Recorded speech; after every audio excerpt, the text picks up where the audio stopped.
That war scar from, sir? Captain Yagawa. I bought this from Captain Yagawa 2 years ago, man. I'm finally getting to wear this joint. Yeah. That's crisp. I'm finally getting to wear it. Because sometimes certain things you want to wear like at the perfect time. You know what I mean? And I told him to make a long one for me. I said, I want one of them long ones. He gave me a long one. All right. This one come all the way there. I like that. Yeah. He looked out. He hooked me up. He hooked the brother up.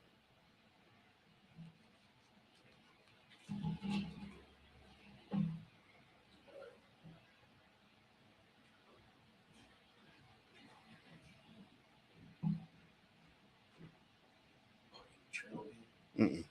You sit it right there. You sure? Yeah, go ahead, sit it right there. I'm gonna smoke you up. Yeah, that's another. It's cool. It's cool. Yep. Hey, Yes, sir. check your phone. Just make sure we clear. Just make sure we clear.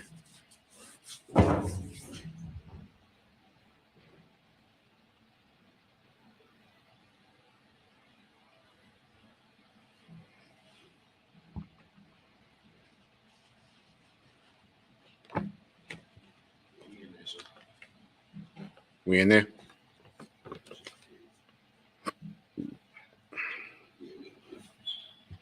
Can you hear me? Okay.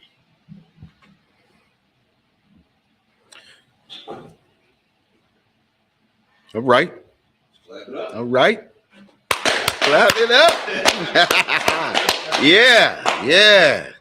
Yeah. Welcome back. This is another day. What's this, Tuesday? This is Brotherhood class. You understand? And the thing that we lacking, especially here in Baltimore, we lack in brotherhood. This is the reason why brothers and sisters are murdering, killing ourselves, robbing each other. You understand? Giving us, selling drugs to each other and everything like that, because we lack brotherhood. Right. You understand? Brotherhood, just like who's that? Captain of Card. Brotherhood is a weapon, and that's the truth. You understand? From the top to the bottom, brotherhood is a weapon. You understand? Used properly, we could be running this kingdom. The only reason why we're not running this kingdom is because we don't have brotherhood. We don't have love for our brothers and sisters. You understand? Especially like we have for the other nations. Other nations come in, we don't have to know them, but we show them all the love in the world. it comes to our brothers and sisters, we have no love for our brothers and sisters. But tonight, we're going to get into brotherhood. You understand? And this just happens to be Black History Month. So what we're going to do is we're going to go into a little Black history tonight. You understand? We're going to go into a little Black history, and we're going to see what we can do, what we can do, or what has happened to us. You understand? Since our captivity, what has happened to us? Has things changed? Has anything changed with us? You understand? Have we gotten better? Have we learned? Are we in a position where we can come out of this captivity? Well, we're going to delve into it and we're going to find out. You understand? We're going to go into some real Black history, because every year we hear about Martin Luther King. We hear about what's the one do the cotton gin? Whitney. What? I'm not mistaken. Whitney. You know, we go into the cotton gin. We hear about Sojourner Truth. I mean, all that is good, right? But the thing is the propaganda that we've been getting from our oppressor keeps us asleep. Well, this Black history that we're about to get tonight is going to wake us up. You understand? And we're going to see the real, true, you understand, vision of our oppressor. You understand? With that, with the Israelite School of Universal Practical Knowledge, started out on West 125th Street, Harlem, New York, under Commanding General Yohana. We've been bringing this truth since 1969. And what is that truth? That truth is that the so-called Blacks, Hispanics, and Natives are the true Jews of the Bible, and our oppressor is the devil that the Bible speaks of. Know what I'm going to do? That's right. You know what I'm going to do? I'm going to take this scarf off. Oh! Listen. I ain't mad at you. Oh, it's hot. This I thought it was going to be cold up in here. But it feels pretty good. It feels good up in here. Yeah, we rock and roll. We got the heat on. Yeah, okay. All right. You might can turn that down a little bit. I came for the cold. You feel me? But we get rocked to sleep every year with the propaganda of Black History Month. And the propaganda of Black History Month, a lot of people don't realize and understand when you look at Black History Month and the way that they throw it to us, right? The way that they throw it to us is they give us a lot of people that helped and furthered the cause of our oppressor. They sprinkle maybe a Nat Turner or a Sojourner Truth or what's the other sister name? Underground Railroad, Harriet Tubman. They sprinkle that in there, right? But for the most part, they overflood us with the Clarence Thomases, with the Thurgood Marshalls, with the Martin Luther Kings. You understand? Everybody that furthered the cause of our oppressor. And they give us this vision, or they give us this vision to say, like, this is who you want to be. You understand what I'm saying? And in fact, what they're trying to do is have you follow the same course as those people and further the course or further the agenda of our oppressor. Right. You understand? But we can really delve into some Black history, some real Black history. You understand what I'm saying? And the first thing that we get ready to delve into is the Red Summer. You ever heard of the Red Summer? Wow. Red Summer was a riot back in 1919 of our oppressor. Right after that, what was that? Right after World War II. Hold up, wait a minute. The First World War. When the brothers was coming back from the First World War and they were being murdered by the oppressor. You understand? And brothers had fought their hearts out in this war. You understand? And only to come home, you survive a war, only to come home to be murdered in your uniform. You understand? This is real Black history right here. This is our history right here. You understand? And there's nothing wrong with Sojourner Truth or Harriet Tubman or anything like that, Nat Turner and them right there. But these are the things that America wants us to forget. You understand? These are the things that America wants to sweep up under the rug. You understand? Everything else that they use for Black History Month, they use it as propaganda to keep us on the course of America. Well, we about to veer off the course. You know, we're about to be trailblazers. We're about to set our own path. And this was the Red Summer, all right? The race riots of 1919. If you want to write that down, you understand? Because these are the things that we have to teach our children. You understand? These are the things that we have to instill in their mind so that when they grow up, they don't look at the oppressor as a friend. Right. They don't look at the oppressor as a comrade. They don't look at the oppressor as a role model. You understand what I'm saying? So now what I'm about to do is I'm about to read this article, right? You got to get this stuff stop stuff from popping up on the screen. All right. Now listen to this, right? This is Red Summer, the race riots of 1919. And that's what we're going to get into today, too. We're going to get into a couple of different race riots.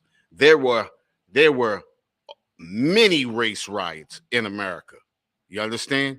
Race riots that a lot of us don't even know. You understand? What year were you born? 1982. Okay. All right. We're gonna get into this real heavy. Now listen to this. It says American servicemen return from the First World War only to find a new type of violent conflict waiting for them at home. An outbreak of racial violence known as the Red Summer occurred in 1919, an event that affected at least 26 cities across the United States. Listen to that. Listen to it. 26 cities. Now, think about this. This is 1919, right? We only what? Maybe 40, 50, just over 50 years out of slavery. Right? 50 years out of slavery. So now, well, I'm pulling this up to you because remember, it said 26 cities. Remember, a lot of America still wasn't fully inhabited. So we talking 26 cities. You understand? Right. That's a lot of America at that time. Right. Okay. Racial tensions across the U.S. were exacerbated by the discharge of millions of military personnel back to their homes and domestic lives following the end of the war. Competition for opportunities in post-war America combined with radically changed social landscape placed whites and blacks in conflict with one another, leading to tragic results. Listen, didn't place blacks and whites against each other. Whites were pissed off. Right. Whites were pissed off. Why? Because, if I could, sir. Go ahead. Because when we got out of slavery, like you said, that was only 50-something years. So out of over those 50 years, we started to prosper. You know what I'm saying? We had our own network business. Yep. You know what I mean? The dollar was circulating in our community. And we had brothers and sisters that were going into the military. We're not for the military, but we had brothers and sisters going to the military trying to create more opportunities for the advancement of our people. But it was brainwashed and thinking that. So the brothers came back from war and they had opportunities and they did it. But we were shining on it. Pretty much, sir, it's like it's a wrap it up. We were shining on Esau, the oppressor at that time. That's all. Now, what I want you to think about, right? This was World War I, right? Right. Why did a lot of brothers go into that war? If I could, because of the supposed treaty that the oppressor gave for blacks joining the war, or for Israelites joining the war, was that you would get your freedom. No. Remember this. This is 1919. Remember. I ain't say 1819. Right. Civil War. So it's 1919. So I want you to think, right? What was the main purpose of a lot of brothers going into the service? So if I could, Go ahead. the so-called benefits. What the benefits like housing? Now remember this. We were segregated from them. They didn't want to be amongst us. So remember, we had our own cities, our own schools, our own towns, our own supermarkets, movie theaters, restaurants, all of that. So it wasn't to say it again. What did you say? Benefits? Yeah, it wasn't benefits. It wasn't benefits. Because like we were dependent on our own. Everything that we had built. Remember, America is going through the Great Depression at this time. Right? America's going through the Great Depression. So we're prospering at this time. So we didn't need anything from them. It was no benefits we were getting from them. They weren't giving us anything at that time. Right. So now I'm gonna give you one more chance. Think about it, right? Why did a lot of brothers enlist into the service at that time? All right, so I mean, before I give my answers, if I could, you said they enlisted, so that means they volunteered. Yeah. Why did they volunteer? Because they want to be a part of America. To a degree. That's what I'm gonna give. Martin Luther King wasn't there yet. I'm gonna give you that.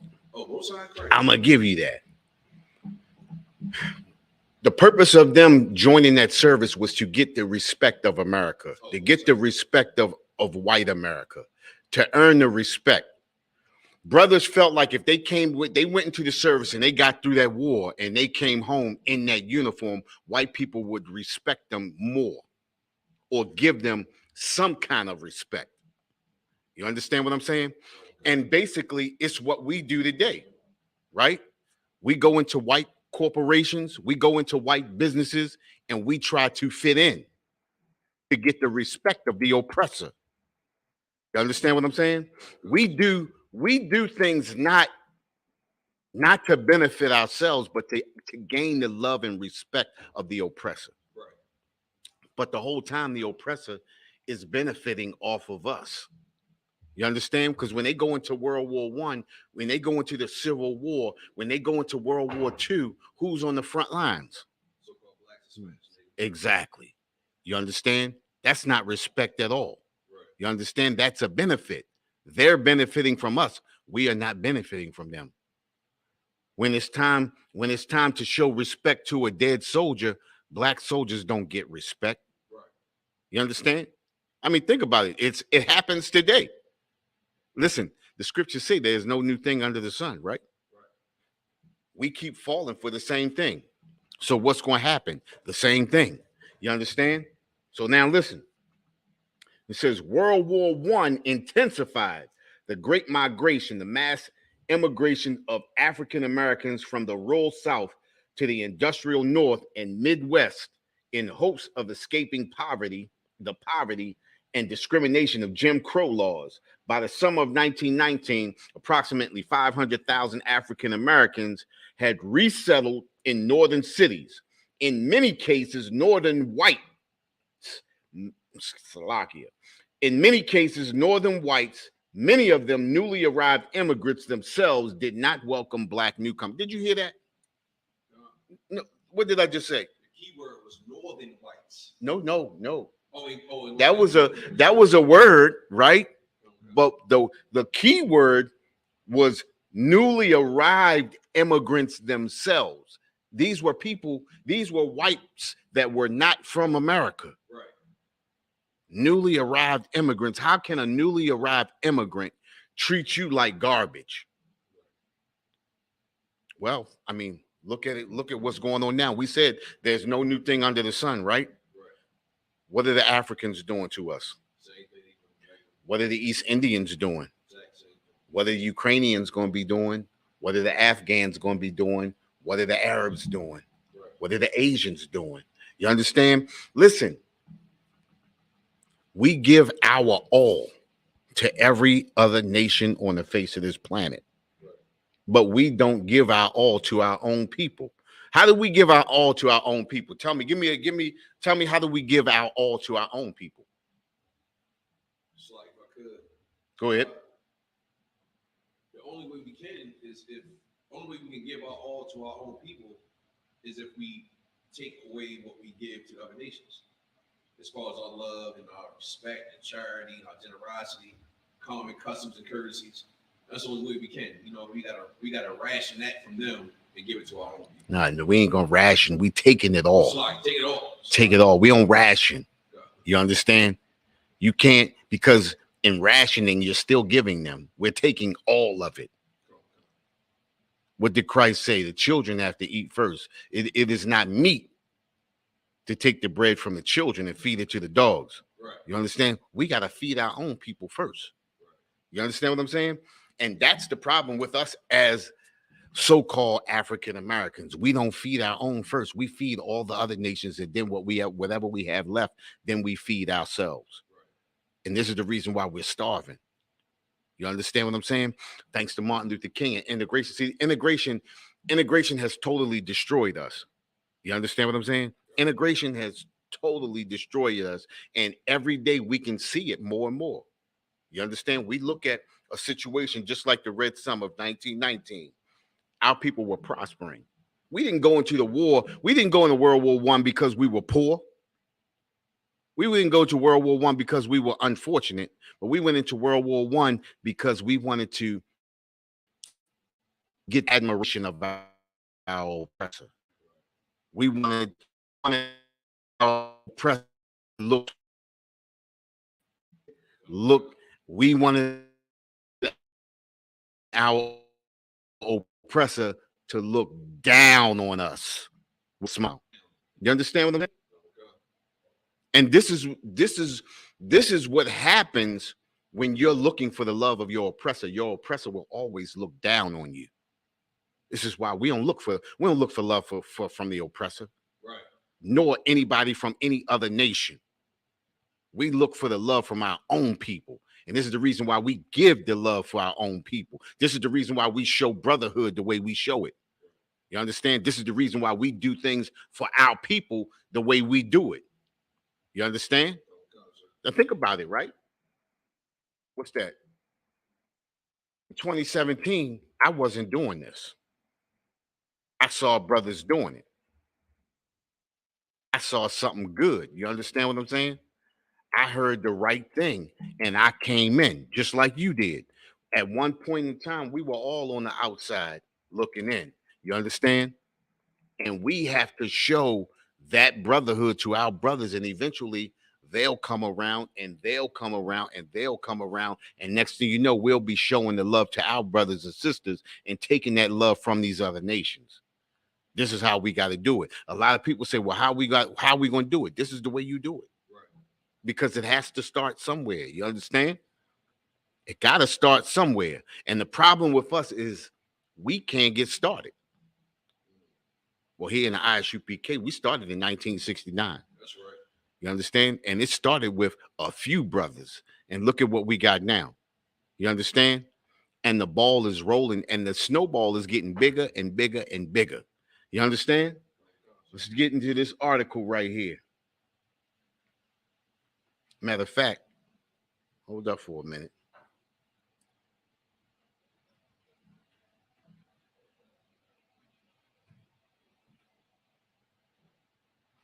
Get into this article, right?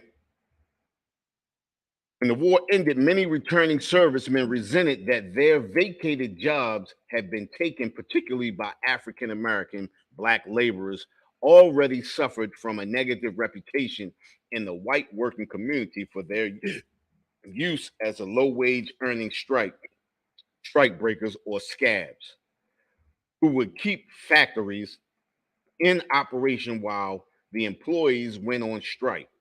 The situation was made worse in the aftermath of the Russian Revolution of 1917. Many officials and others with little or no evidence suspected Black workers of being pawns of Bolshevik and anarchist. I said that right, didn't I? That's right. Anarchist. You understand? Now, They saying we were pawns of the Bolsheviks, which are the Russians and anarchists, right? The Bolsheviks, I believe Bolsheviks are the Russians, right? That's a Russian name. That's the Russians, right? And anarchists. Well, our oppressor, when our oppressor wants to destroy us, they use anything to further a cause and rile up the beast. So they'll say, you understand, oh, they pawns of the Bolsheviks. But the Bolsheviks don't like us either. Right. The anarchists don't like us either. So how could we be pawns of that? Right. Now think about this, right? They said we took their jobs, right? Right. Who hired us? Right. Who hired us? Right. You understand? Think about it, right? Now I'm just saying, think about it. Instead of going at the person who gave your job away, you go at the person who got the job. Not only that, the person who's not even making half the money you were making.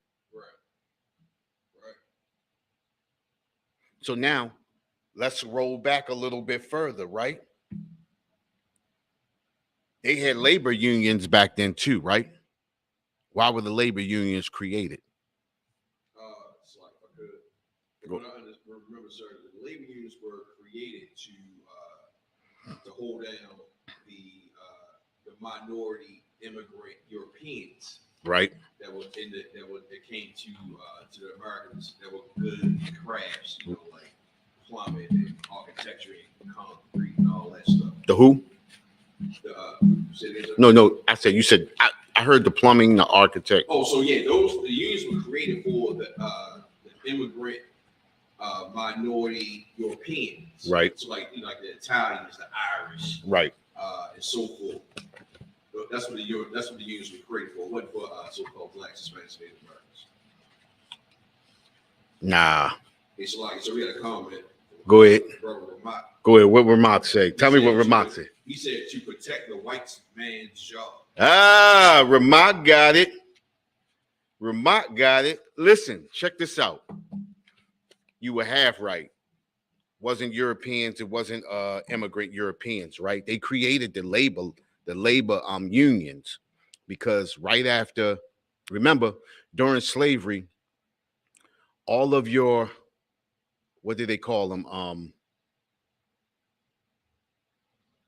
All of your professionals were slaves.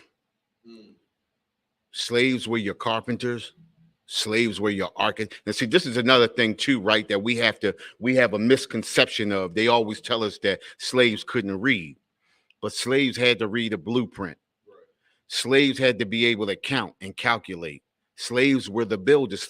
We get ready to go down to North Carolina for the Passover. Right.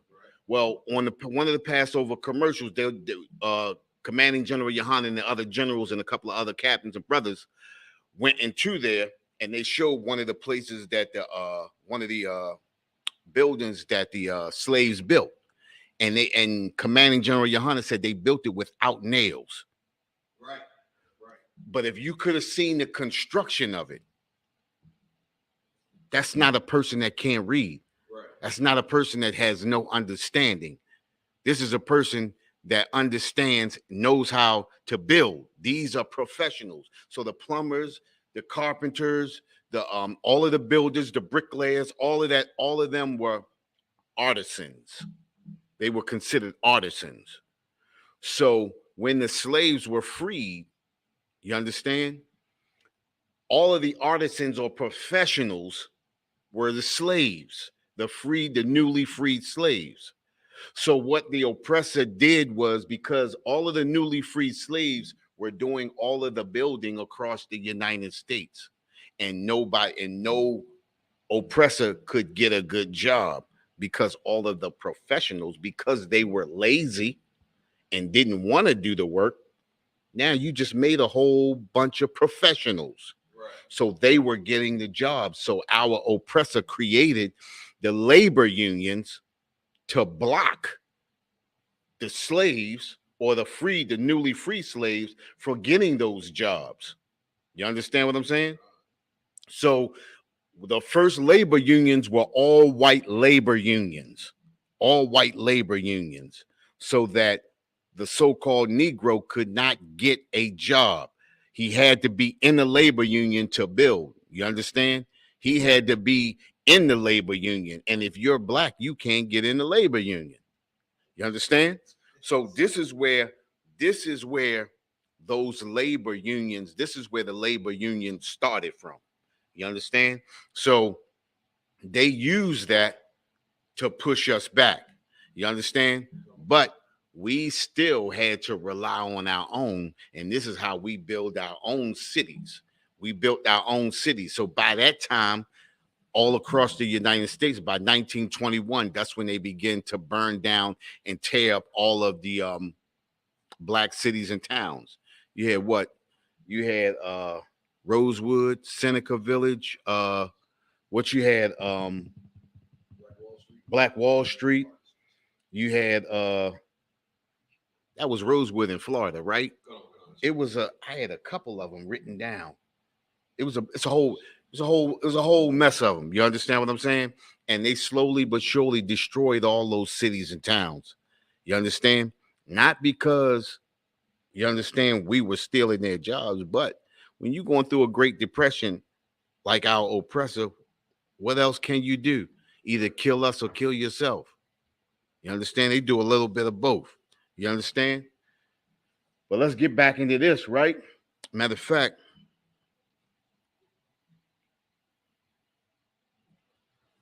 I want to grab a scripture. Used this the other day. Give me Ecclesiasticus.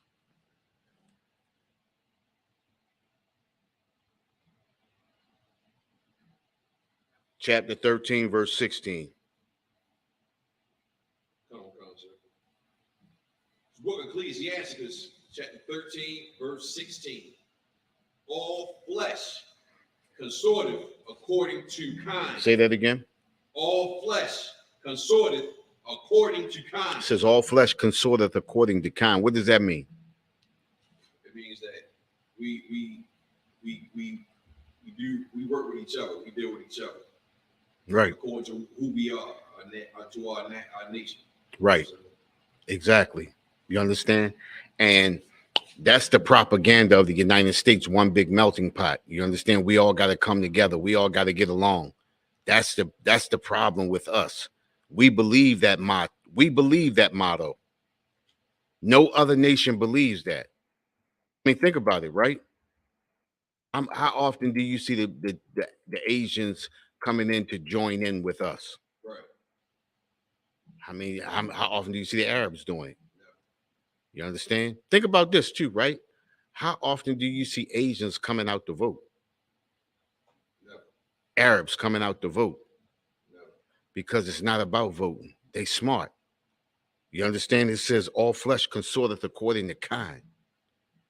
They know as long as we deal with our own, we will prosper. Right. We're the only people that don't understand that. We're the only people that want to join in with everybody. Anything that we do, we want to bring all nations of people in. We want it to be one big melting pot. We want to show diversity. You understand? When we don't have the strength to show diversity. You understand? We don't have control. We don't have control and strength. As soon as we bring people in, we like to let them lead us. Look at the Black Lives Matter movement. What's that? Three gay females? I think it's 2 and 1. It's 2 females and a brother. If I'm not mistaken, well, it might be all 3. They all.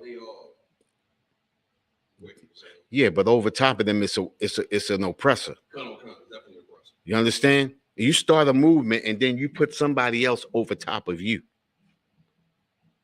And then to put them over top of you, and then y'all start spending millions upon millions of dollars and don't help the people that your cause was supposed to help. Right. Think about it, right? They said, 3 or 4 years ago, Michael Brown's father only collected $500 from them. Right. And you mean to tell me they collected over 60 million? Right. and all he got was $500. I mean, think about this, right? How do you feel in your heart knowing that your cause was built on the death of this brother and you only gave him $500 out of 60 million? Go ahead. They don't feel anything, sir. You know what I'm saying? Because we were taught to hate our own people. Right. You know what I'm saying? So like to see Mike Brown die and knowing that his family was already in a position of poverty, you know what I'm saying? Like you don't feel bad taking advantage of somebody poor. That's right. What the oppressor does. That's exactly. Exactly. You're exactly right. You understand? Dave, listen. When you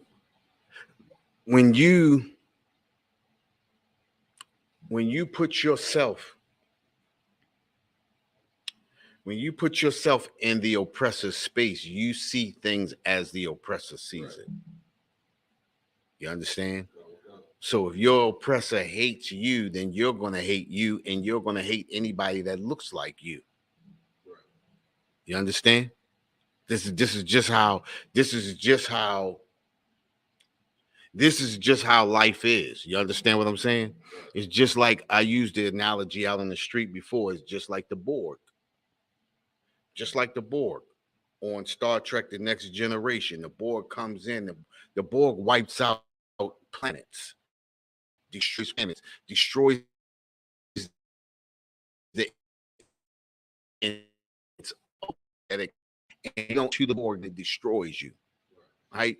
The oppressor is like the Borg. Either destroy. See, our loves are the oppressor's loves. Our hates are the oppressor's hates. Right. Whatever the oppressor hates, that's what we're going to hate. So when you integrate into the oppressor, you're going to hate whatever the oppressor hates. This is why we got black people out on the street cursing us out. When we go out there speaking about the uplifting, how can you curse out a people that's showing your people love? We love our people so much, we're taking the love away from the oppressor and giving it to our people. But see, our people have that veil over their face and only can see what the oppressor wants them to see. And the oppressor wants you to hate your own people. That's the only way the oppressor can thrive. That's how America was built. Think about it, right? Think about all of the uprisings of America, all of the slave revolts. What destroyed all of those slave revolts?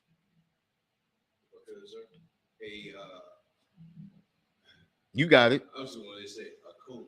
Yep. It's a lot. Exactly. A brother or sister that saw life through the eyes of the oppressor. You understand what I'm saying? That's what destroyed every revolt. Listen, that Haitian revolution was brotherhood. That's how that Haitian revolution, that's how that they won that war. You understand? Because the Haitians love their people more than they love the oppressor. So they took all of their love away from the people that were oppressing them and put it towards their brothers and sisters and fought for their brothers and sisters. You understand? Then all the nations gathered together and went against Haiti. This is the reason why Haiti looks the way it looks. And this is the reason why Haiti is destroyed in the way it's destroyed.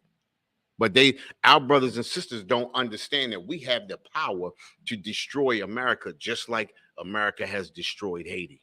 Right. We are the engine that runs America. Right. I mean, think about it, right? Think about it. Who comes out to see a football game if no black people are playing? Who comes out to watch a baseball game if ain't no black people playing? Israel. Who comes out to see a basketball game if no black people are playing? Israel. No. Listen to what I'm saying. Oh, sorry. I'm saying what I'm saying is I'm going the opposite way. I said we can destroy America just like America destroyed Haiti. Right. So if no black people are playing football, who's gonna come out there to see those football games? Who's gonna come see you? And nobody. Yeah, who's gonna see those? Who's gonna come out to see a bunch of white people play basketball? Nobody. You understand what I'm saying? America is built on the Coliseum. Right. As long as you keep the people's minds mystified, you can keep digging into their pockets. You understand? And you can keep their hearts in your pocket. Right. Our hearts, and I'm speaking of brothers and sisters that are not in the UPK, our hearts are in the pockets of our oppressor. You understand what I'm saying? When we say to people, listen, we have to come out of America. Well, what do you mean? We gotta leave. Where are we gonna go? That's the first thing people say. You don't have to physically leave America, but take your mind out of the customs and cultures of America. Right. Take your hearts out of America. You understand? This is the reason why we destroy people. Because we can't see for the veil in front of our face. You understand? Listen, check this out. Say many whites feared that the return of the tens of thousands of black veterans with experience living abroad and more significantly having received military training would be unwilling to resubmit to traditional political and social subjugation in the U.S. But we still in that traditional subjugation in America. We still the last ones. What, the last ones hired, the first ones fired? We still make less than them. What's the difference? Understand? The difference is a lot of us don't recognize the oppressor when we see it. Back then, at least we recognized the oppressor. You understand? Right. Many black leaders encourage returning servicemen to assert themselves and fight for the dignity and respect they had earned through their military service. Listen. Go ahead. Can you run that back? Listen. It's terrible. Listen. We ain't talk. Listen. They didn't say the servicemen got together and said, listen, we're going to go get the respect. But they said the black leaders said, this is what you need to do. It's just like today. Black leaders set us up for failure. Right. You understand? And then sit back and say, I don't know. You understand? Listen, it say many black leaders encourage returning servicemen to assert themselves and fight for the dignity and respect they had to earn through their military service. W.E.B. Du Bois famously called upon black veterans to not simply return from fighting, but to return fighting. Did W.E.B. Du Bois fight? I'm about to look that up. So did he serve? He didn't serve at all. Right. But this is what they set you up for the shakedown. You understand what I'm saying? Right. And this is,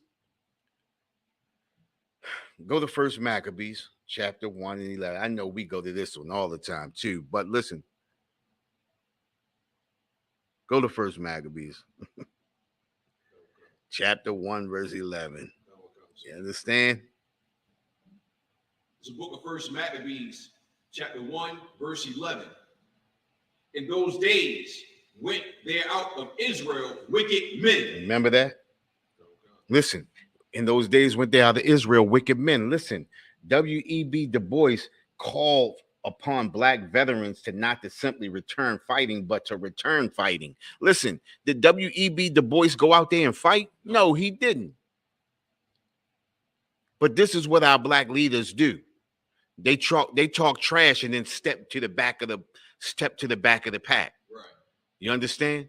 They talk trash and step to the back of the pack and let you get cracked over the head and then write a book about it. Right. You understand what I'm saying? Right. This is why we are destroyed people. You understand? Listen, what was that in the what was that, the Boston Tea Party? The Boston Tea Party, right? those white, excuse me, those oppressors felt like they were being oppressed by the British, right? Right. And they stepped up and fought themselves. Right. You understand? Our leaders don't step up and fight, but our leaders stay cowards, dumb dogs that cannot bark. Right. You understand? And stand in the back and throw rocks and hide their hands. Right.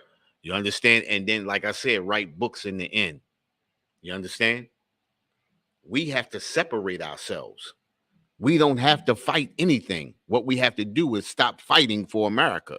Right. Get out of their police forces. Because you've seen what happened to the brother Tyree Nichols a few weeks ago, right? Look at it. That's terrible. But those brothers took on the customs and cultures of America. You understand? And they got immediately fired. There's no waiting and we're going pending upon investigation. Now, they don't get the, see, you don't get the courtesy that they give to the oppressor. And this is where we get mixed up at. We think we're going to get the common courtesy of the oppressor. You understand? Doesn't work like that. You understand? Go ahead, read on. Book of First Maccabees, chapter 1 and 11. In those days went there out of Israel wicked men. Go ahead.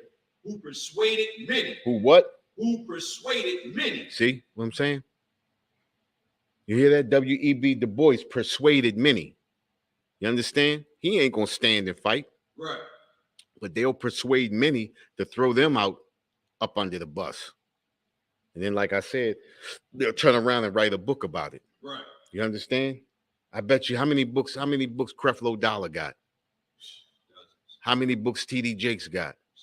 You understand? How many books do them other preachers and pastors, Al Sharpton, Jesse Jackson, and all of them got? Right. You understand? They'll throw you up under the bus so they can get some shine. You understand what I'm saying? Okay. This is what we got to watch out for. Listen to this. You're going to stay right there, though, right?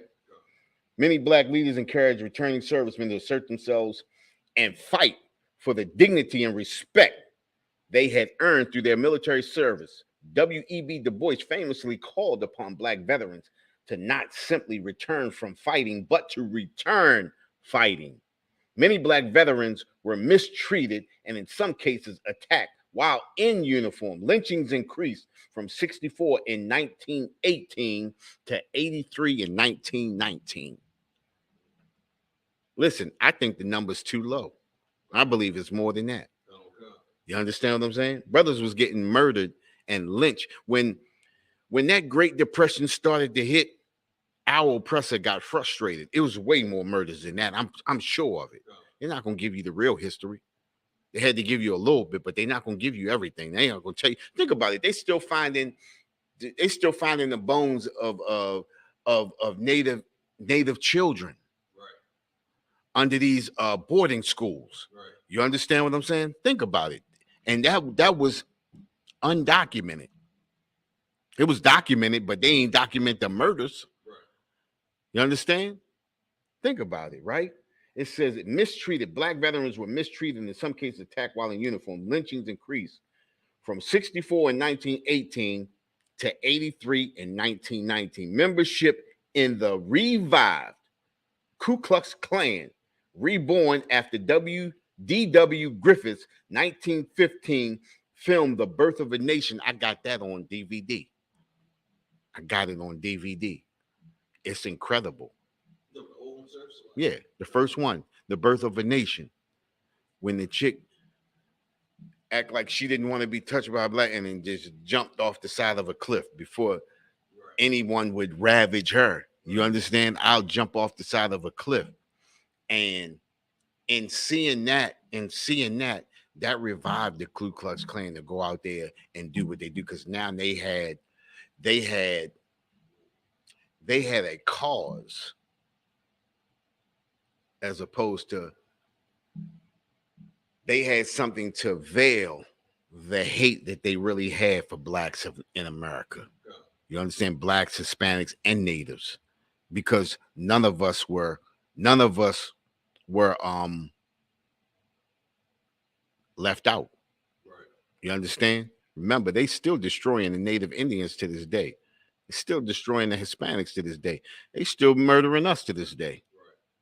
Nothing has changed. You understand? The birth of a nation skyrocketed into the millions by the early 1920s. And listen, I bought that movie a long time before I came into the UPK, because it was a propaganda movie, and it was incredible, something to see that could motivate a people. You understand? And we so destroyed that we don't get motivated by it. Right. You understand? To be away from them. I mean, they show you how they killing and murdering you. You understand? And this is where we get lost at in America. Go ahead, finish that scripture. First Maccabees chapter 1 and 11.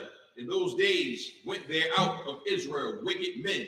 Go ahead. Persuaded many, saying, let us go and make a covenant with the heathen. Think about this, right? We go and make a covenant with the heathen. Every time you join the Army, Air Force, Navy, Marines, you making a covenant with the heathen.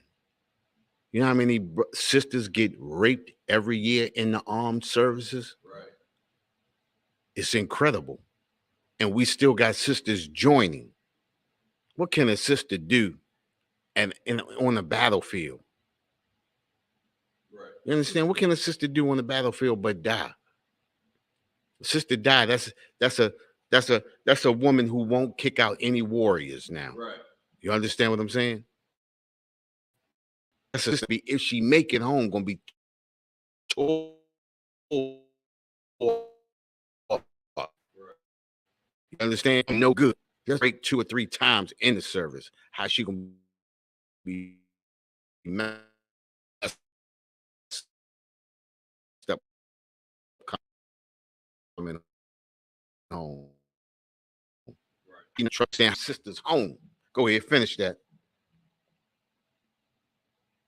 Let us go and make a covenant with the heathen that are round about us. And that's what we want to do. We want to make covenants with the heathens that are round about us. This is why we allow everybody into our neighborhoods. Right. You understand? This is why we destroy people, because we don't see anything as sacred to us. All the other nations do. It's the reason why the other nations don't allow other people into their community. Right. You understand? They don't allow other people into their spaces to set up shop. We the only people that do that. We the only people that do that. Then when other nations kick us out or do something to make us want to leave, we always asking why. Why are they doing that to me? Why are they doing that? You understand what I'm saying? Right. Stupidity. Right. Right. We are silly people. Right. You understand? We just don't get it. You understand? Go ahead, finish. For since we departed from them, we have had much sorrow. Since we have departed from them, that's how we feel. If we're away from them, we're not going to prosper. Mm-hmm. Things not going to go right. We got to bring them we got to bring them in. We got to have everybody got to be in. We got to get some Chinese people. We got to get some oppressors. We got to get some Arabs. We got to get some Ukrainians. We got to get some Russians. We got to get everybody up in here. It's got to be one big melting pot. Right. We're the only ones that do that. And then we bring everybody in. Everybody benefits off of the situation but us. Look at the civil rights movement. Everybody is benefiting off of it except for us. You understand? We're the only people that don't benefit off the things that we set up. You understand? We making the NFL millions of dollars, but we not benefiting off of it. Making the NBA millions of dollars, but we not benefiting off of it. Right. All of the great inventions that we did, we not benefiting off of it. Look at what's his name? George Washington Carver made all of those creations from the peanut, and we not benefiting off of it. Right. You understand? Every nation feeds off of us but us. Right. You understand? Drop that, right? And we're gonna grab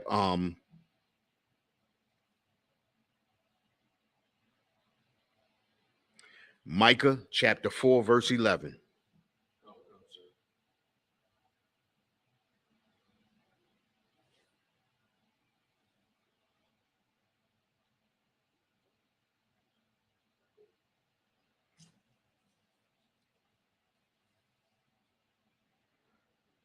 It's the book of Micah, chapter 4, verse 11.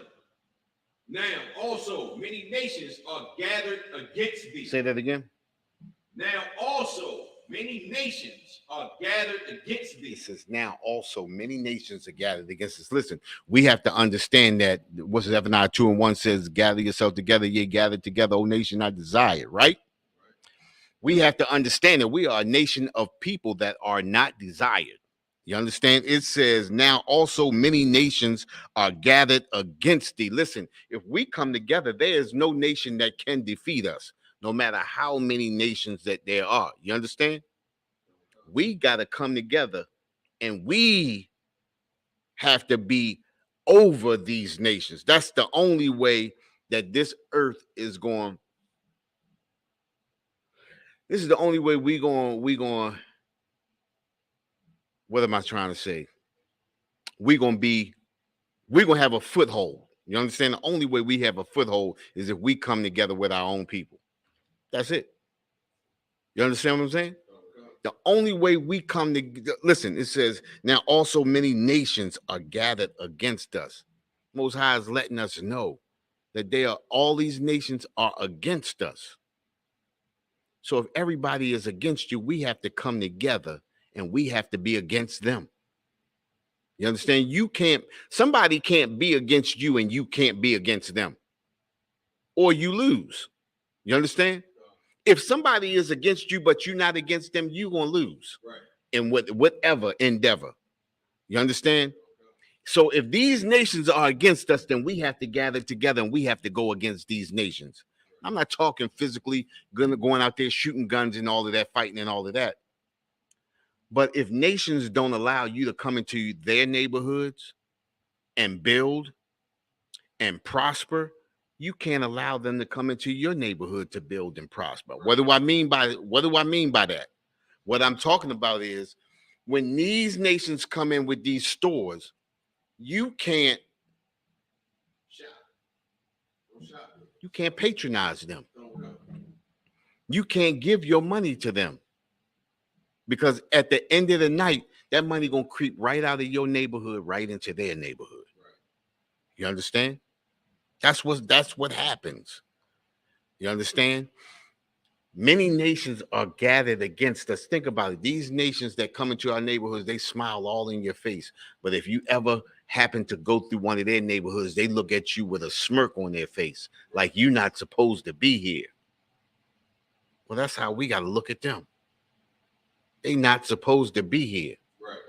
The Most High put up borders. He made borders around every nation. That's y'all spot. This our spot. All right, we in captivity now, but you have to have some sense of solitude. We have to have some sense of borders. You understand? We not letting nobody come in here and do no business in this area right here if it's not our people. And not only that, we have to respect our people that are doing business within our borders. Not only that, the people who are doing business that are our people in our borders have to respect us. Think about it, right? How many Chinese people do you see coming in there buying Chinese food? How many Arabs do you see going into the Kennedy Fried Chicken buying chicken? All of their money comes from us.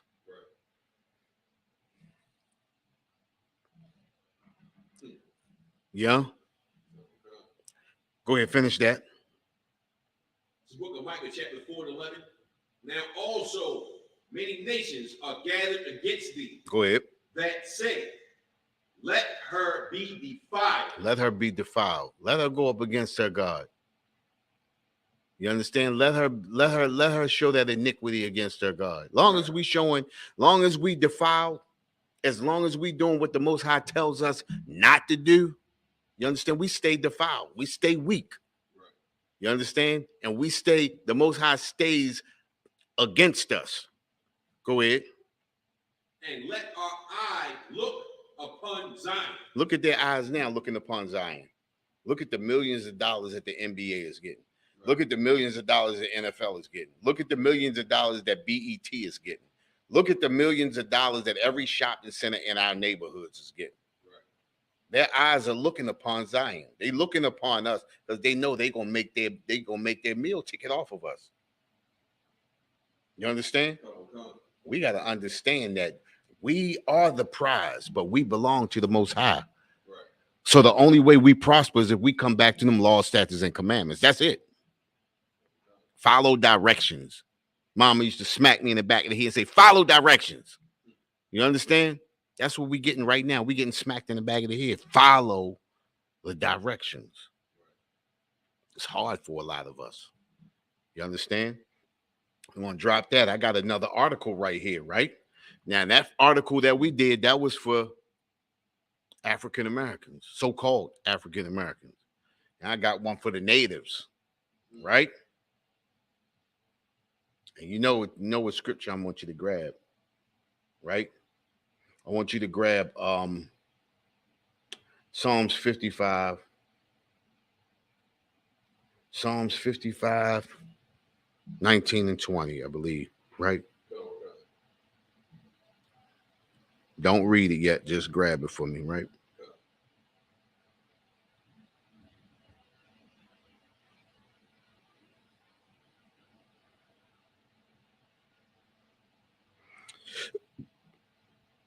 Twenty and 21. Psalms 55, 20 and 21. Right? All right. Let me get back. Let me get into this one right here.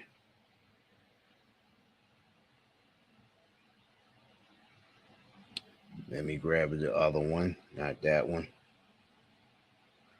But we have too much trust in our oppressor. No matter what our oppressor does to us, we just a broken people. You understand? Now listen to this, right? This is from 1623, right? When 1919, I should have did this one first, then moved up to 1623. But I mean to 1919. But this is called the Indian. This is called the Pamunkey Poison and Peace Talks. This was an Indian tribe, right? Pamunkey. Pamunkey? Yeah. P-A-P-O-H? P-A. Pamunkey. Yeah. P-A-M-U-N-K-E-Y. Right.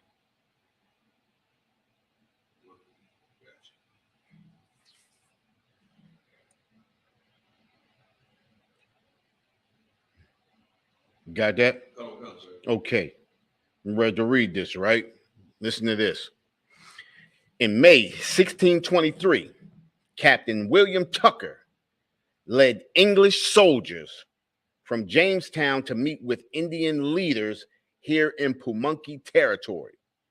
This was these Indians' territory, right? The Indians were returning English prisoners taken in March 1622 during war leader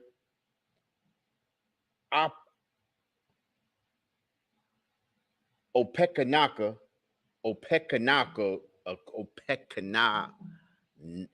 anyway, orchestrated attack on encroaching English settlements along the James River. At the meeting, the English called for a toast to seal the agreement, gave the Indians poisoned wine, and then fired upon them, injuring as many as 150, including Opekano,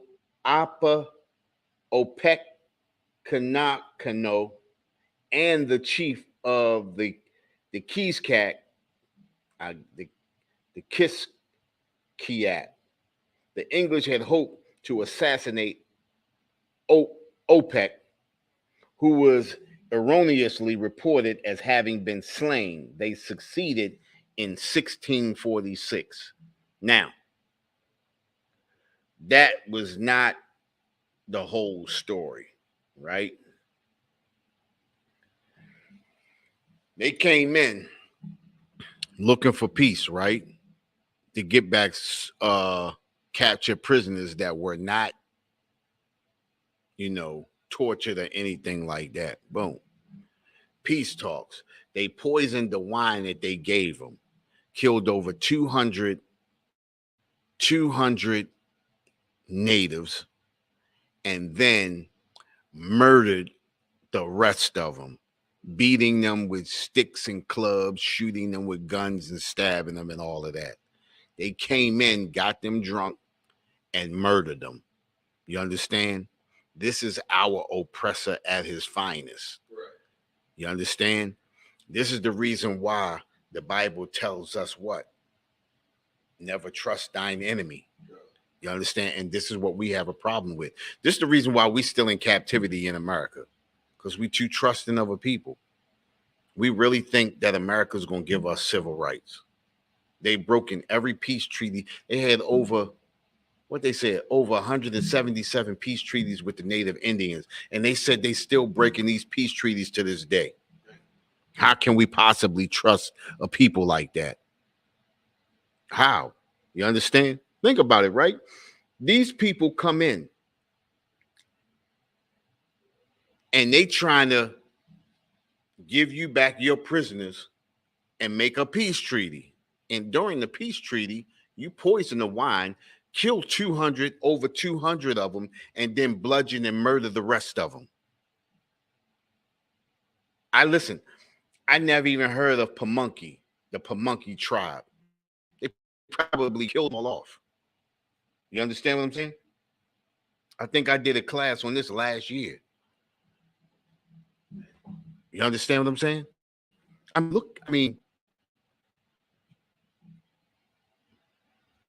You got that scripture? No. Okay, read that. Psalms 55 and 20. He had put hands against such as be at peace with him. Say that again. He had put forth his hands against such as be at peace with him. What does that mean? Saying that he goes into conflict with people, or starts conflict with people that don't want no problems. Exactly. He put forth his hand as such that be at peace with him. These people were at peace with him. You understand? At peace. Not looking for any trouble. We just trying to make peace. And this is the oppressor. And this is think about it, right? We have to say that this is natural amongst our people. We're too trusting. We believe everything that the oppressor tells us. Right. You understand? We're going to give y'all equal rights.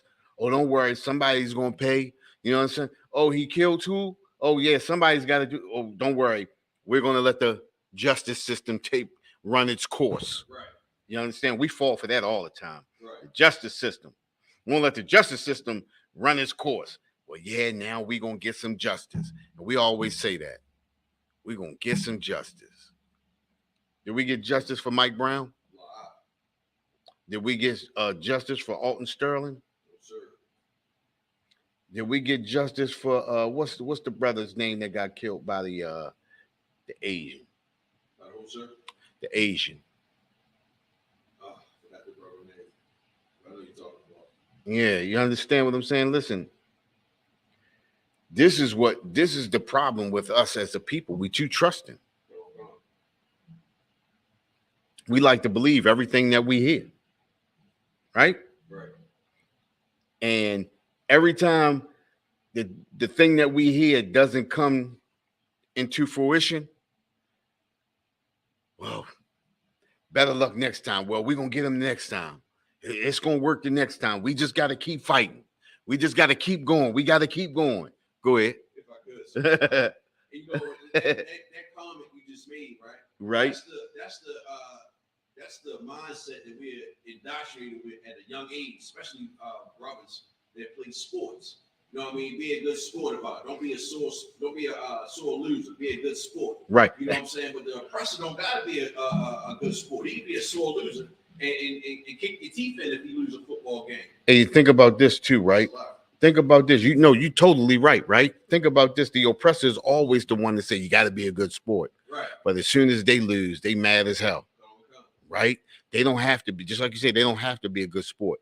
But you got to smile and show your teeth. Right. You got to be a good jigaboo. You understand? You gotta be a good slave. Right.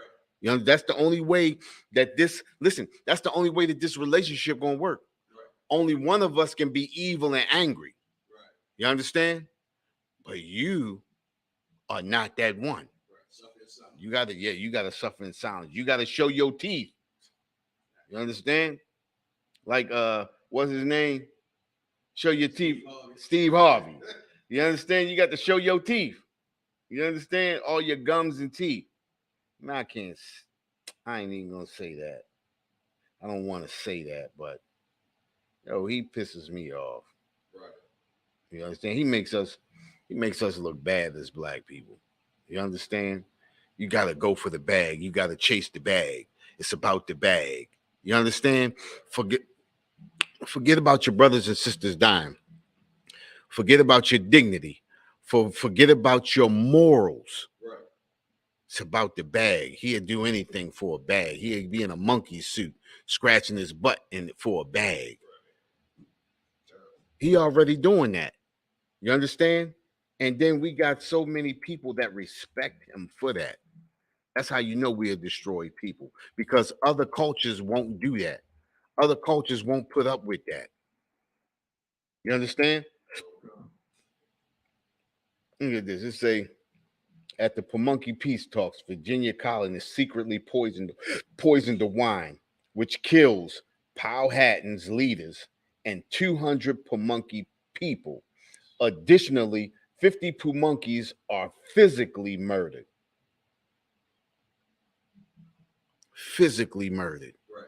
You understand? And this is think about this too, right? This is a list of I got a list here of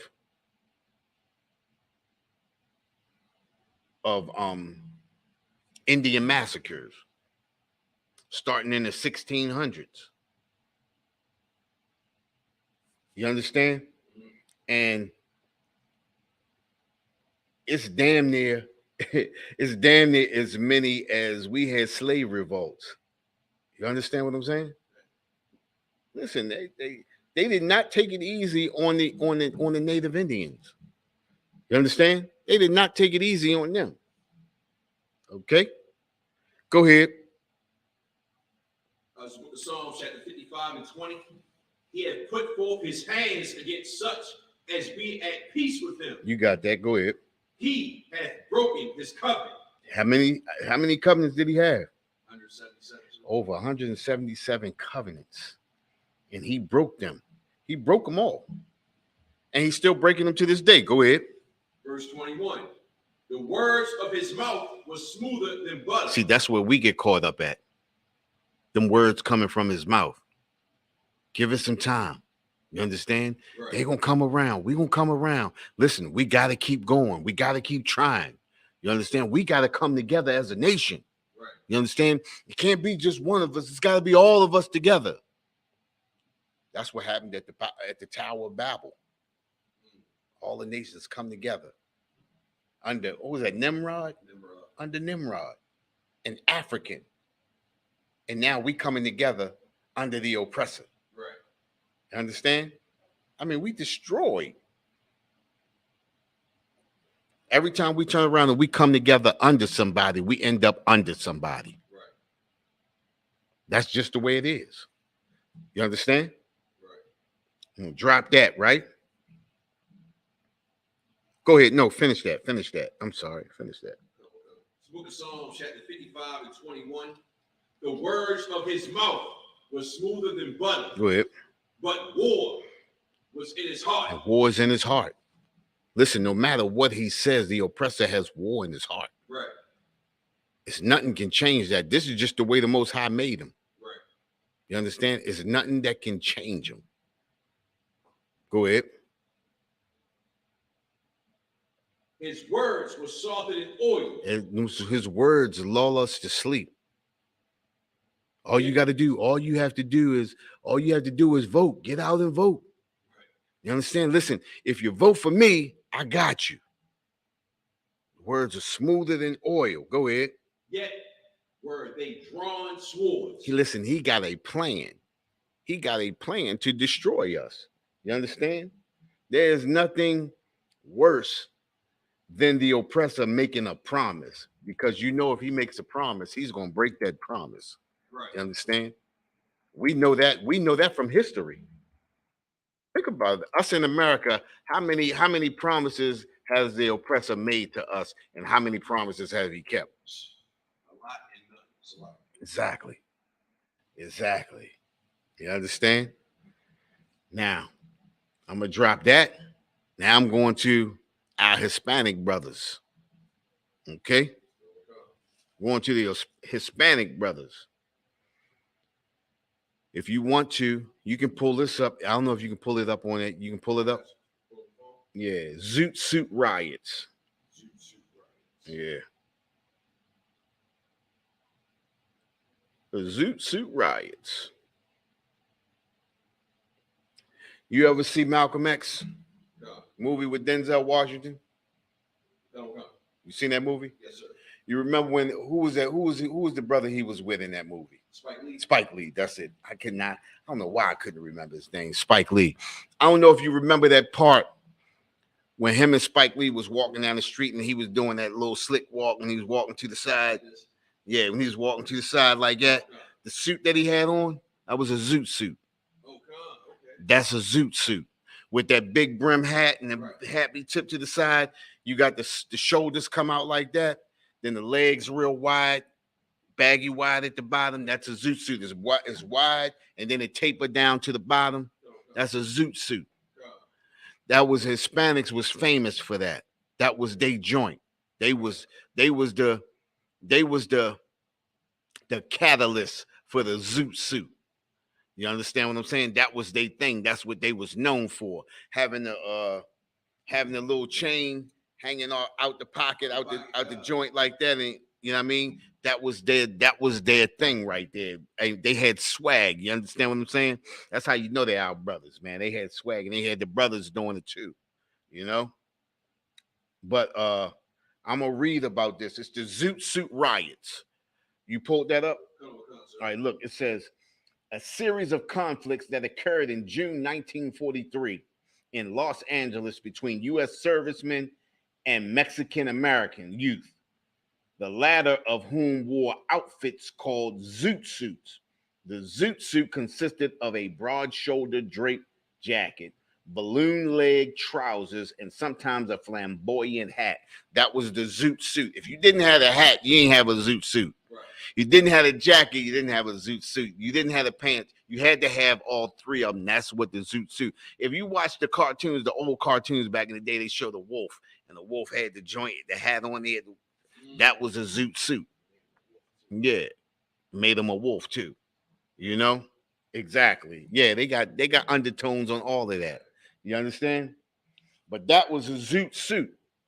So the zoot suit, of course, consisted of broad shoulders, draped jacket, balloon leg, trousers, and sometimes a flamboyant hat. Mexican and Mexican American youth who wore these outfits were called zoot suiters.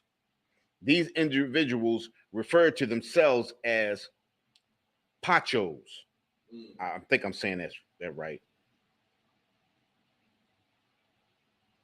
Pachucos, or was it? I hope I said that right.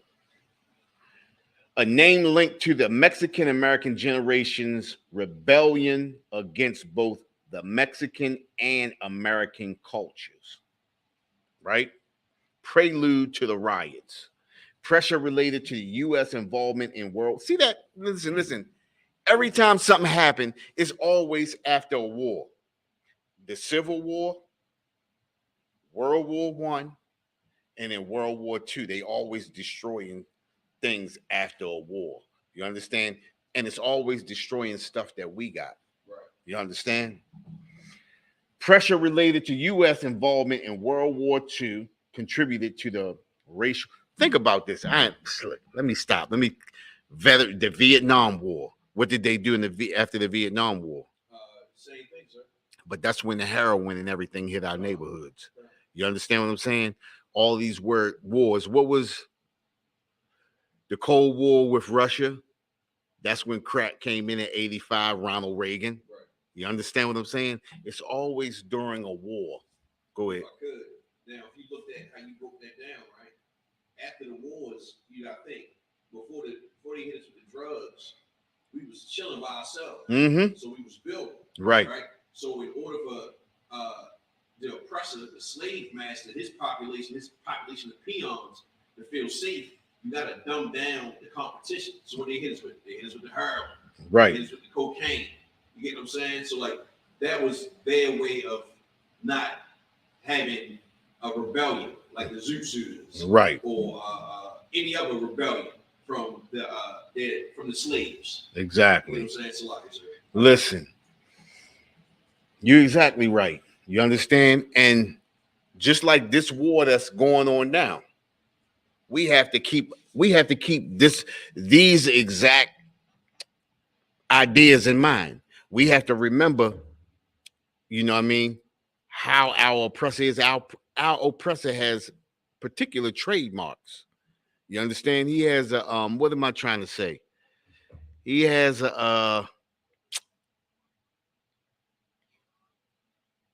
he has tendencies. You understand? Our oppressor has tendencies. The problem is we don't recognize those tendencies. You understand? Whenever he's out having his wars, he always comes back to want to destroy us. You understand? And we have to understand that right now he's having a Cold War with Russia, right? He's having a Cold War with China, right? He's having a Cold War with North Korea, right? So what should we expect? Same thing, sir. Him to come back and war with us. You understand? The oppressors always at war with us. Right. All right. Pressure war to the racial tensions that preceded the riots. Workers were needed in the agricultural and service sectors of the United States to fill the jobs vacated. See that? It's the same scenario. First was World War I with us. They needed blacks to fill in the positions, right? Right. Now, agriculture is what? That's our brother Isupk. That's their profession. Right. Agriculture. Right. Who knows agriculture better than Isupk? Nobody. And here we go again. It's the same thing. It's the same thing happening again. You understand? Sometimes I think they just using these as a ploy. You understand? You use certain things as a reason to get in and to destroy your people. Right. You understand? So, but think about it, right? They used us for the shop jobs. They use Isupk for the agricultural. I mean, that's our thing. That's their thing. That's our thing. Right. You understand? We professional carpenters. You understand? Bricklayers, all of that. We do all of that. We do agriculture too, but that's our thing right there. Isupk does the carpentry and all that too, but that agriculture is their thing. You understand? And think about it, right? They worried about Isupk having these agricultural jobs, but how many oppressors go out there in them fields picking fruits and stuff like that? See, that's why I said it's a ploy. Right. Our oppressor doesn't want to work anyway, right? Even with us after World War I, they don't want to work anyway. It's a ploy to go in and destroy your people. Right. They went in and destroyed the Native Indians. They went and destroyed us. They went in and destroyed Isupk. You understand? All right, let me get back to this. Workers were needed in the agricultural and service sectors of the United States to fill the jobs vacated by those who were serving in the military. And every time somebody roll out to serve in the military, they come back with anger on their chest. An agreement was reached with Mexico, whereby temporary workers from Mexico were brought into the United States. Now, I ask you a question. Why would they make an agreement with Mexico when you got African Americans already here needing jobs? I got two things on that, sir, if I could. Go ahead. The first is that whoever America made the deal with, they paid them. They lined their pockets. No. Whoever America made that deal with, women, say that again, what you said. Whoever America made the deal with, as far as on the Mexico side, they paid them. Who paid who? America paid the Hispanic, paid Mexico, whoever was in charge. You know? Mexico paid America. Why would America pay Mexico, then have to pay the workers to come in? Yeah, I know that, so I can't get that. That's saying, listen, think about it, right? Why would America go to Mexico if you got workers already here? Unless Mexico gonna pay you to take these workers, because they don't have the work in Mexico. So why not? America gonna get their palms greased on both sides. So now you cause a rift because now you got these Mexican Americans here working the jobs that, frankly, our oppressor ain't want them jobs anyway. It's just a ploy so we can kill and beat up people anyway. Right. You understand? It's never been about a job. Oppressor don't want to work anyway. You understand what I'm saying? Think about it, right? All the way through slavery, we were the builders. They got slaves to build for them. They got slaves to take care of their own children. Think about it. You hate a people so much, but you hate work even more that you'll get a slave to watch your kid. Right. The people that you say you're afraid of, but you'll get them to take care and nurse your kid. How does that sound? Right. You understand what I'm saying? Right. Who were serving in the military, an agreement was reached with Mexico whereby temporary workers from Mexico were brought into the United States. This influx of Mexican workers was not particularly welcomed by white Americans. It's always white Americans that are not happy. As a part of the war effort, by March 1942, the United States had begun rationing various resources. Restrictions on wool had a direct effect on the manufacture of wool suits and other clothing. There were regulations prohibiting the manufacturing of zoot suits, but a network of bootleg tailors continued to manufacture them. This exacerbated racial tensions. As think about it, right? That's bull crap. That's bull. Think about this.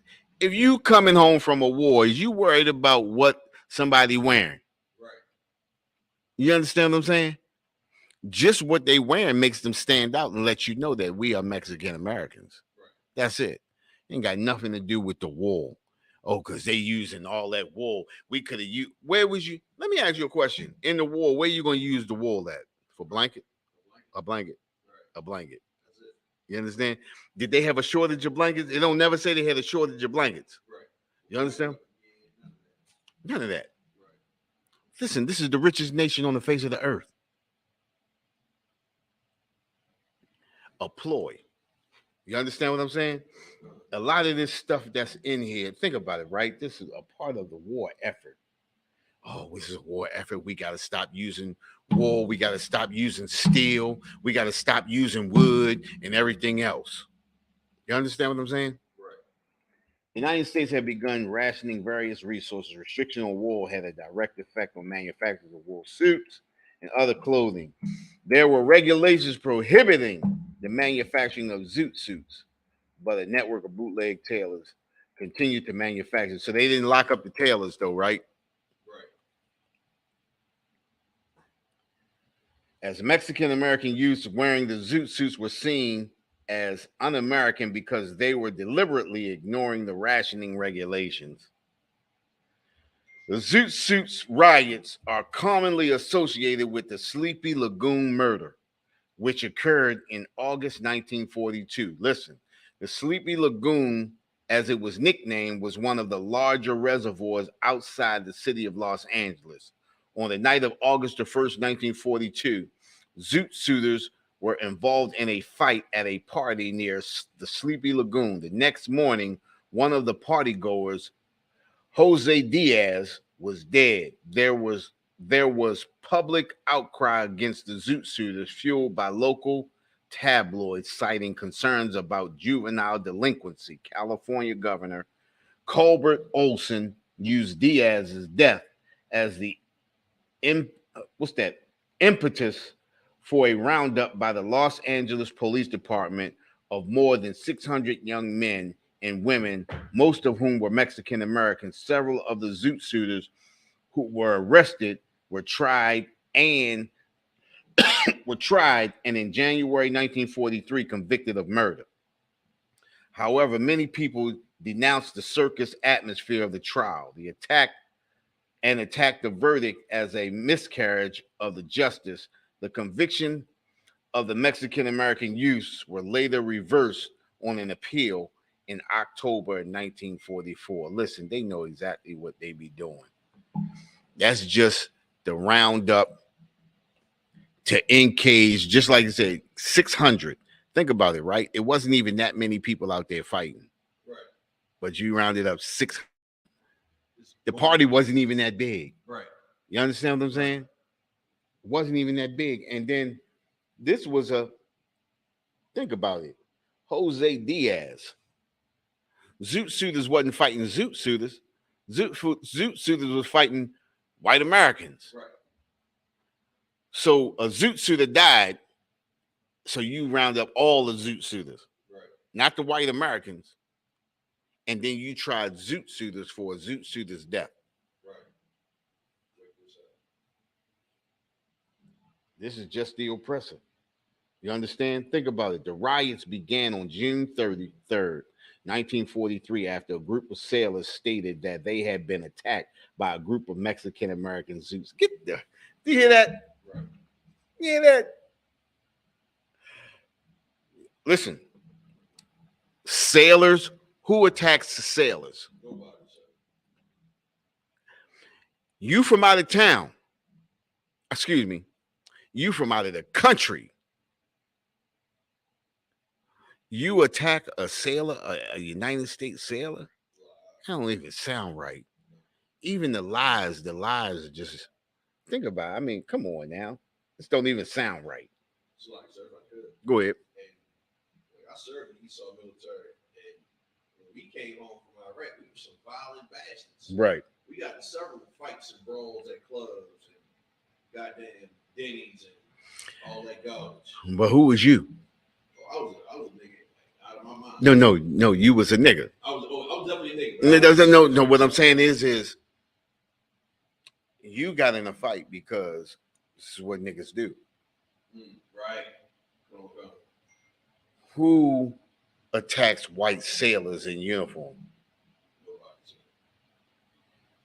You see what I'm saying? Right. Not only that, if I'm not even from this country, I wouldn't even be up in a white sailor's face. Right. Even in the heat of the times where we are already despised. You understand what I'm saying?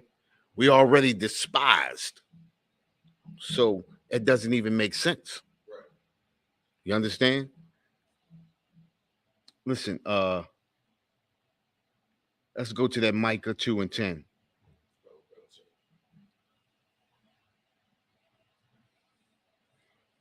I was looking for a different one, but I don't know what I did with it.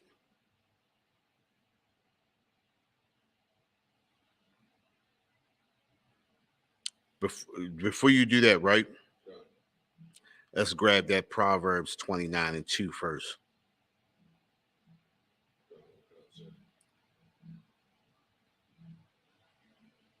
It's the book of Proverbs, chapter 29, verse 2. When the righteous are in authority, the people rejoice. You hear that? It says, when the righteous are in authority, the people rejoice. Listen, look at us today. Look at all of these. Think about it. Look at all of these riots that we've been through, our people, the so-called blacks, Hispanics, and natives. Right?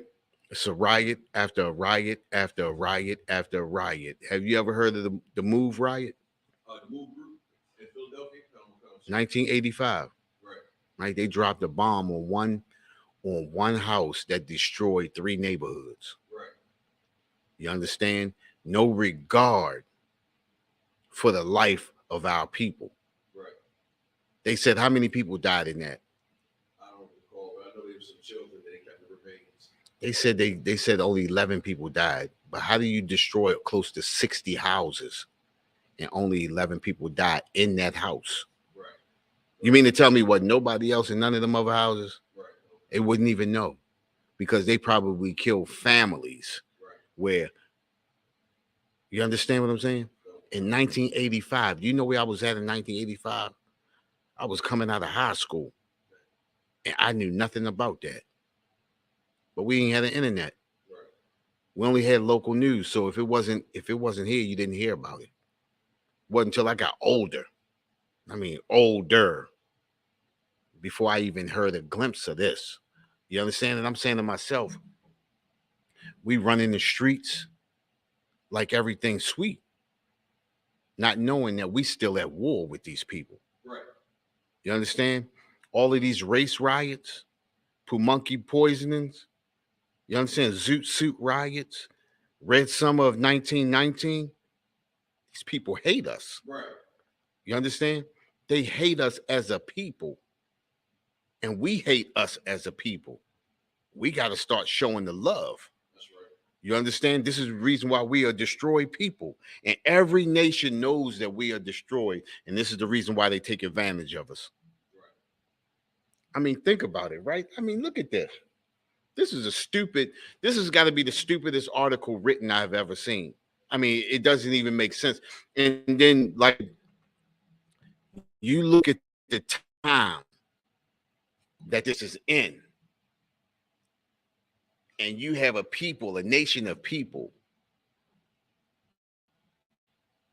that have nothing but hate in their heart for our people.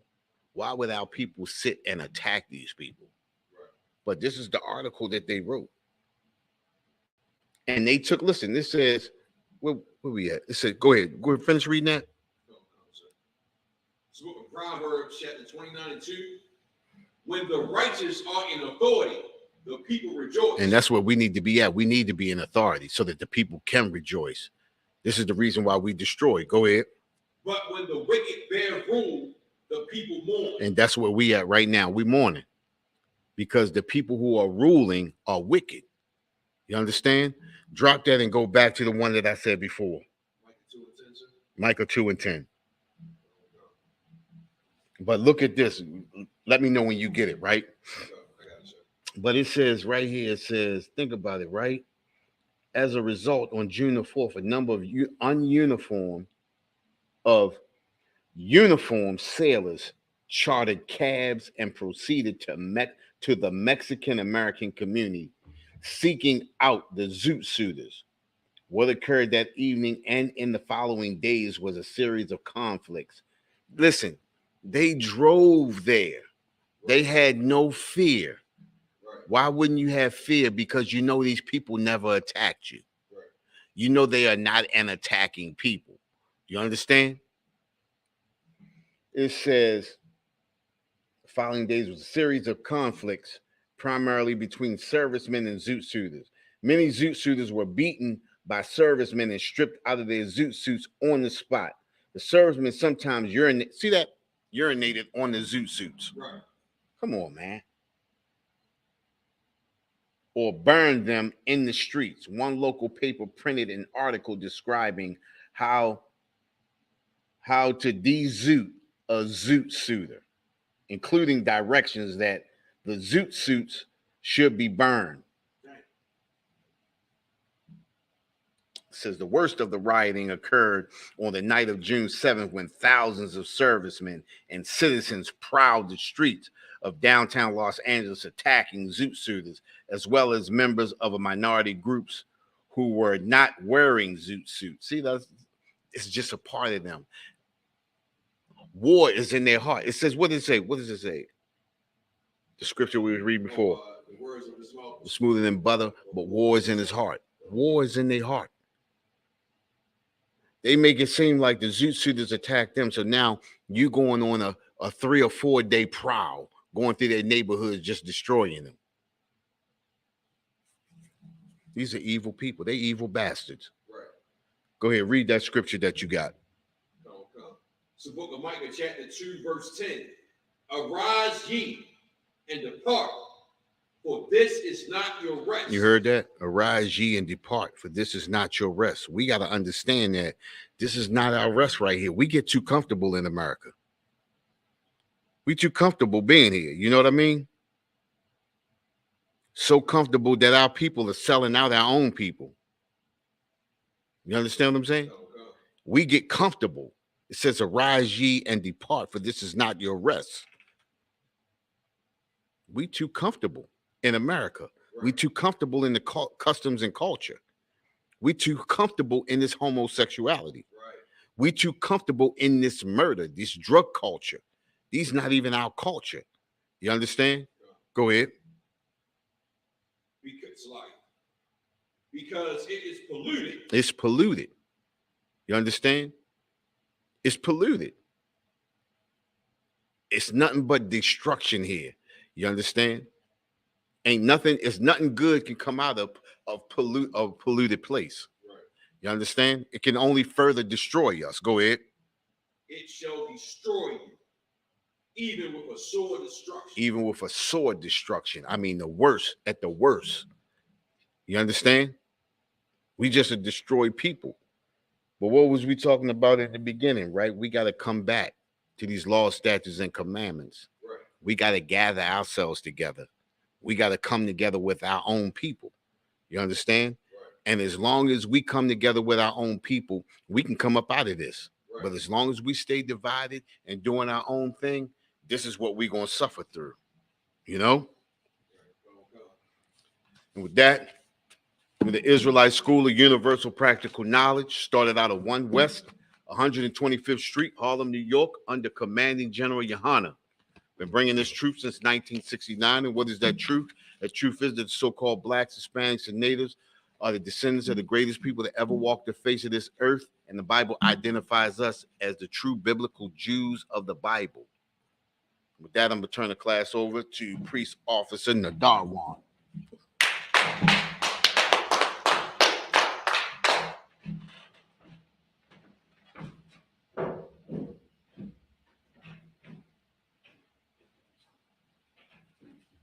Oh, excuse me.